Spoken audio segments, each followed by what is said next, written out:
À la 77e Assemblée générale des Nations unies, qui a eu lieu du 20 au 26 septembre 2022 à New York, le Tchad s'est dit préoccupé par la situation sécuritaire dans la région du Sahel et dans le bassin du lac Tchad.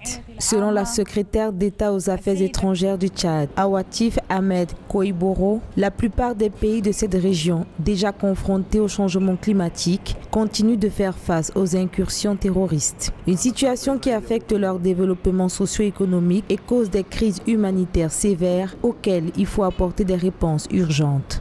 أصبح الوضع الأمني والتنموي في منطقة الساحل وبحيرة تشاد مقلقاً للغاية. La situation dans la région du Sahel et le bassin du lac Tchad, qui se résume en termes de sécurité et du développement, reste plus que jamais préoccupante, car elle continue de se dégrader sous les effets combinés de plusieurs facteurs, notamment les changements institutionnels, la désarticulation des dispositifs militaires et le changement climatique.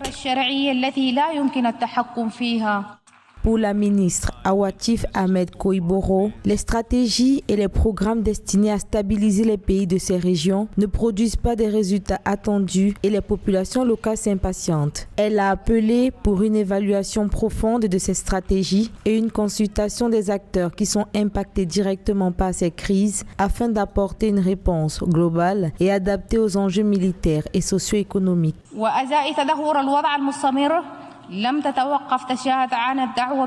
Face à la détérioration continue de la situation, le Tchad n'a pas cessé d'appeler à repenser les stratégies vis-à-vis de la situation au Sahel pour adapter nos réponses. À ce titre, le Tchad se réjouit de l'initiative des Nations unies et de l'Union africaine de mener une évaluation stratégique conjointe. Mais l'enjeu majeur demeure la stabilisation de la Libye pour mettre terme à la circulation des armes dans la région.